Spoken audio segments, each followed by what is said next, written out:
Imagine spending your days figuring out how to put food on the table, keep the little ones' bellies full, and have access to healthy meal options. Nearly 1 million people living in Georgia have limited access to full-service supermarkets. That's according to a United Supermarket Access study. Now, researchers have found that despite Atlanta's population growth over the years, full-service supermarkets have not been able to keep up.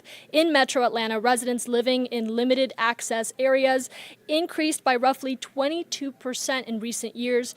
And you never know when that could be you. Thank you so much for joining us here at the First Alert Desk.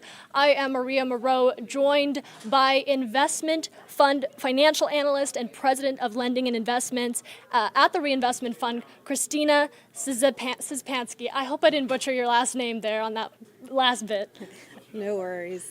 Thank you so much for joining us. If you're not familiar with the Reinvestment Fund, a fantastic nonprofit that is addressing not only food insecurity, but financial and social disparities in underserved communities. And food insecurity is something that affects us all and can affect us all at any moment in our lives. So it's really important to address this issue. Metro Atlanta, top of mind for us here as we talk about this topic. Before we get into the study here, what is food insecurity? Thank you for having me. Food insecurity is really not having enough food to feed your families, going hungry.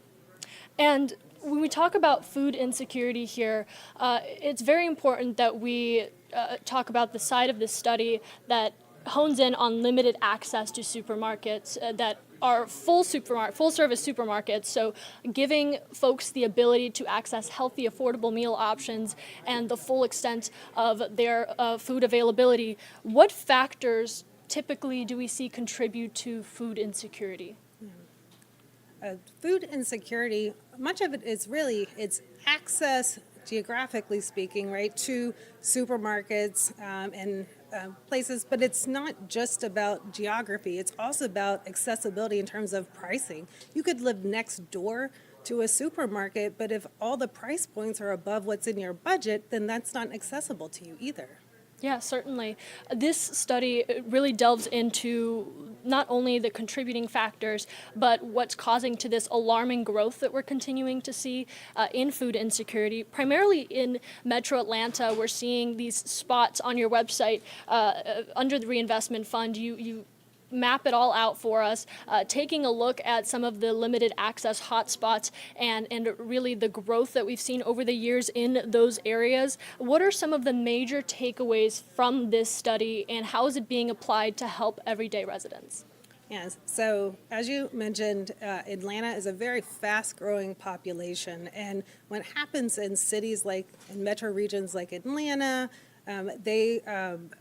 retail lags this population growth. Developers like to make sure there's enough population to service, to make sure that a supermarket is viable, but when you have a fast-growing population, they never catch up. And so what we see in Atlanta are neighborhoods and pieces of our community that don't have enough population yet to have a full-service supermarket, but they still have needs. There are families that need fresh food, and so there are other ways of serving those populations. Smaller supermarkets or grocery stores, alternative formats, even delivery and mobile markets are different innovative solutions for getting access to food for more families. Yeah, certainly. One thing that stuck out to me was the presence of food insecurity in underserved communities, and that is something that the Reinvestment Fund focuses greatly on, is helping those communities. Let's take a moment and talk about limited access zones in communities where we see a high amount of residents that are in minority groups. Are there historic and systemic barriers in place that are contributing to disinvestment or a lack of investment in these particular zones?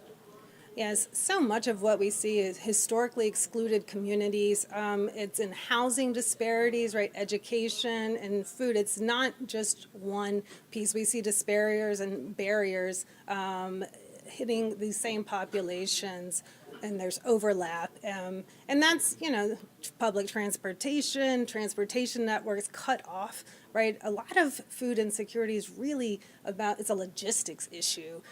There's enough food in America.